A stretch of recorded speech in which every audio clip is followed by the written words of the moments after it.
अस्सलाम वालेकुम दोस्तों, उम्मीद करता हूँ आप सब खैरियत से होंगे और अपनी लाइफ को अच्छे तरीके से एंजॉय करेंगे। तो दोस्तों हमारे साथ मौजूद है हमारे तनवीर अफरोज भाई। अस्सलाम वालेकुम। तमाम दर्शक जो हमें देख रहे हैं, बहुत सारे हमारे पास मैसेजेस भी आए हैं, कॉल्स भी की गई हैं कि हैदर भाई के साथ आप लोगों का राब्ता है या नहीं है अभी भी, और वो ये कह रहे हैं कि आप उनको दिलासा दें, सहारा दें।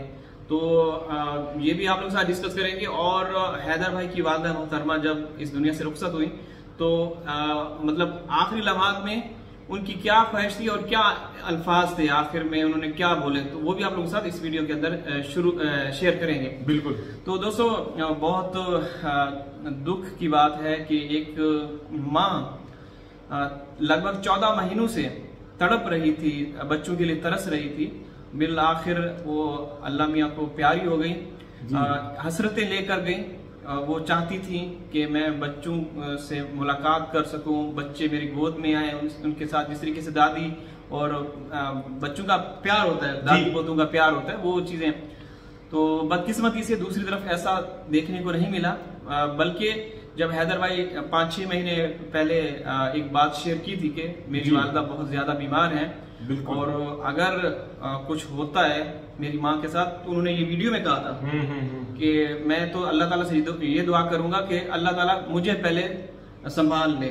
उन्होंने ये कहा था कि मेरी वालिदा को मैं तकलीफ की हालत में नहीं देखना चाहता भाई, क्योंकि ऑलरेडी हैदर भाई एक दर्द से गुजर रहे हैं। जैसे कि 4 बच्चे उनके मजलूम मासूम बच्चे जी मजलूम ही है, वहाँ पर बंधक बनाए गए हैं, कैदी बनाए गए हैं, वो अगवाकार हैं जो हैदर भाई के मासूम बच्चों को लेके बैठे हुए हैं जी। तो तनवीर भाई वो ऑलरेडी एक दर्द से गुजर रहे हैं हैदर भाई जी। तो उनका कहने का मतलब ये था कि अल्लाह ना करे मेरी वालिदा को कुछ होता है जी, तो फिर मैं क्या करूंगा। यानी उनका कहने का मतलब ये था कि मैं ऑलरेडी बच्चों की वजह से इतना परेशान हूँ कि मेरे मासूम 4 बच्चे मुझसे दूर है, और अल्लाह ना करे अगर मेरी वालिदा को भी कुछ हो जाता तो मेरा कौन बचा इस दुनिया में। जी बिल्कुल ऐसे ही वकास भाई। तो तनवीर भाई जैसा कि हम गए वहां पर, आपने भी देखा जब हम गए तो हैदर भाई किस तरीके से बेचारे गम से निडाल भी थे, और तनवीर भाई किस तरीके से वो बेचारे दबे पांव से चलते, यानी कि उनके चेहरे से उनकी परेशानी, उनकी मायूसी उनके चेहरे से दिखती थी।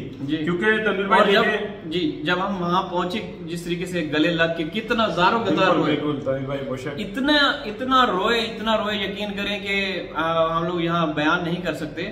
और हमारे भी बेअख्तियार आंसू निकल गए, और हमें भी देखें एक बाप, एक हकीकी बाप उन बच्चों का, मासूम बच्चों का, जिनके भविष्य के बारे में बिल्कुल कंफर्म नहीं पता कि क्या होगा आगे, तो उसी चिंता को, उसी परेशानी को लेकर के, उसी दुख गम को लेकर के उनकी माँ इस दुनिया से चली गई, और वो अब खुद इस बात को दिल पे उन्होंने लगाया हुआ है और दिन रात वो तड़प रहे हैं, रो रहे हैं। तो बहुत। और तनवीर भाई हम लोगों ने, मैं शाहिद भाई, आपने, हम लोगों जैसे उनको तसल्ली भी काफी ज्यादा दी कि देखें हैदर भाई आपने आपको संभालना है, और वो बेशक उनका मोराल तो बुलंद है तनवीर भाई, मगर फिर भी एक माँ का साया होता है तनवीर भाई। क्योंकि देखें ऑलरेडी उनके बच्चे उनसे दूर थे, एक माँ का साया था, अपनी तकलीफ दुख दर्द हैदर भाई अपनी माँ से शेयर करते थे। और उनकी माँ भी बेचारी जब भी हैदर भाई कहीं से कराची से या कहीं से वापसी आते थे केस के हवाले से, तो सबसे पहला अल्फाज उनका एक ही होता था कि हैदर भाई से पूछती थी वो बच्चे कब आएंगे। और तनवीर भाई हैदर भाई ने कहा जैसे कि आज इंतकाल हुआ था 10 बजे, तो कह रहे थे कल रात में भी जो आखिरी उनके अल्फाज थे ना, वो यही थे कि मुझे बता बच्चे कब आएंगे। हाँ, कि बच्चे कब आएंगे, कब जा रहे हैं, अगर आप थोड़ी सी ताखीर हो रही है, देरी हो रही है, तो उन बच्चों से, क्योंकि देखिए वो एक बुजुर्ग औरत, एक बच्चों वाले माइंड के होते हैं बुजुर्ग, बिल्कुल। तो उन्होंने ये कहा कि फिर मेरी बच्चों से बात वीडियो पे या ऑडियो कॉल पे या जिस व्हाट्सएप पे होती है, तो उन्होंने अपनी माँ को तसल्ली दी कि ठीक है मैं कोशिश कर रहा हूँ। जी। अब वो इस कंडीशन में थी, इस पोजीशन में थी, उनको तसल्ली देना बनता था। तो उन्होंने, उनके एक भाई सऊदी अरेबिया में भी है, छोटे भाई के छोटे भाई सऊदी अरेबिया में थे, तो उनसे बातचीत की, हैदर भाई ने भी बात की, तो उन्होंने कहा कि मैं आना चाहता हूँ वापस। तो उनकी माँ ने कहा कि नहीं, आप काम करते रहें, अल्लाह खैर करेगा। तो उनको मना कर दिया था। तो दोस्तों बड़ा ये देख के उनकी जो भी वो बातें हमारे साथ उन्होंने शेयर की, सुन के बड़ा दिल बड़ा अफसुर्दा रहा, सारा दिन मन बोझल रहा, और वहाँ का वो पूरा जो वातावरण है वो देख के बहुत ही एक मायूसी की कैफियत रही। और तनवीर भाई दूसरी तरफ जैसे भगोड़ी खेती नजर आई, कि वहां तो उनके गांव में कानून नहीं है, उनके गांव में तो फलाना नहीं है, उनका तो फलाना नहीं है। तो तमीर भाई वो तमाम बातें भगोड़ी तो पहले एक्सपोज हो चुकी है, मगर तमीर भाई वहां पर ऐसा ना कुछ था, बल्कि वो लोग तो इतनी इज्जत करने वाले, इतना अदब करने वाले। मैं हैदर भाई के बारे में आपको बताऊं तो हम लोग वहां तकरीबन 12 घंटे का सफर करके जब हैदर भाई के वहां पहुंचे थे, तो जैसा कि अभी हमने आपको बताया वो बहुत अफसरदा भी थे। तो जब हम बैठे तो वो हैदर भाई हम पर पंखे चल रहे थे। हाँ, वो यानी कि आप इससे अंदाजा लगाएं कि वो शख्स जो गुलाम हैदर भाई है वो हम लोगों की इतनी कदर कर रहा है, तो वो अपने बच्चों की कितनी कदर करता होगा तमीर भाई, अपने बच्चों से कितना प्यार करता होगा। काफी तादाद में लोग भी आए हुए थे शोक जताने के लिए, जो ताजियत होती है हमारे यहाँ लोग आते हैं, उनके रिश्तेदार थे जो भी करीबी या दूसरे गांवों से लोग आते हैं, तो वहाँ वो भी मौजूद थे और हमें जिस तरीके से उन्होंने इज्जत दी तो वो नाकाबिले बयान है। बहुत पढ़े लिखे बाशऊर और गैरतमंद लोग हैं। दूसरी तरफ सीमा क्या क्या बकवास ने करती रही इनके बारे में कि गांव में ये होता है वो होता है, सैकड़ों की तादाद में। और ये बताया जा रहा है, ये हैदर भाई ने बताया कि हमारे गांव में एक तारीख का सबसे बड़ा जनाजा था। लोग दूर दराज से आए, इतनी तादाद में। वो कह रहे थे कि अब तक ऐसा बड़ा जनाजा नहीं गांव के अंदर, गांव के अंदर तो बहुत बड़ा जनाजा था, बहुत लोग आए, दूर दराज से लोग आए। तो एक ये चीजें देख के सुन के अच्छा लगा कि वहाँ किस तरीके से हैदर भाई के मतलब हर जगह इनकी एक पहचान बनी हुई है और लोग भी इनको पता है कि कितने अच्छे दिल के मालिक सिंसियर हैं, मुखलिस है जी। क्योंकि तनवीर भाई देखें, एक तो अल्लाह की वजह से भी लोग अफसरदा थे जी, और दूसरी बात ये थी कि जब वो जो भी लोग हमने देखा वहां पर आते थे वो हैदर भाई से भी उनकी अल्लाह की ताज़ियत भी करते थे तनवीर भाई। उसके बाद सीमा का भी जिक्र करते थे। हाँ। जैसे कि सीमा मासूम 4 बच्चों को लेके गई तो हैदर भाई के साथ कितना बड़ा जुल्म हुआ, ये बार बार जिक्र होता रहा कि ये बच्चों की वजह से, बच्चों की जुदाई की वजह से ये इनकी वालदा मोहतरमा पहले बिल्कुल ठीक थी, सेहतमंद थी। जब से बच्चे जुदा हुए हैदर भाई से या यहाँ से वो भगोड़ी किडनैप करके वहां चली गई, उसके बाद से परेशानी में बिल्कुल वो एक तरह से ना लागिर होती गई, उनकी सेहत खराब होती रही और आखिरकार वो अल्लाह को प्यारी हो गई। तो ये सारा कसूर जो है ना ये सीमा का है और पूरे गैंग का है कि उनकी वजह से।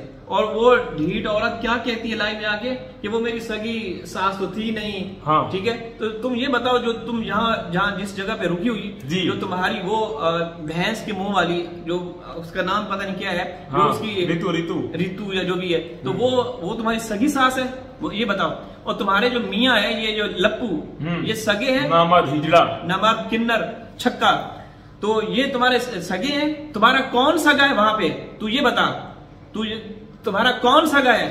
और तुम्हें ये बहुत बड़ी भूल है। तुम्हारे साथ जो होगा वो इतिहास में लिखा जाएगा।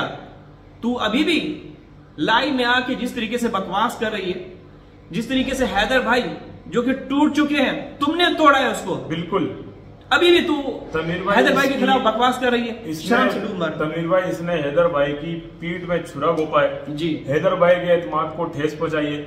तनवीर भाई देखिए, हैदर भाई ने इस औरत के खातिर, इस नापाक औरत के खातिर तनवीर भाई अपने कबीले से भी दूर रहा, यानी कि अपने कबीले वालों को भी नाराज किया इस औरत से शादी करके।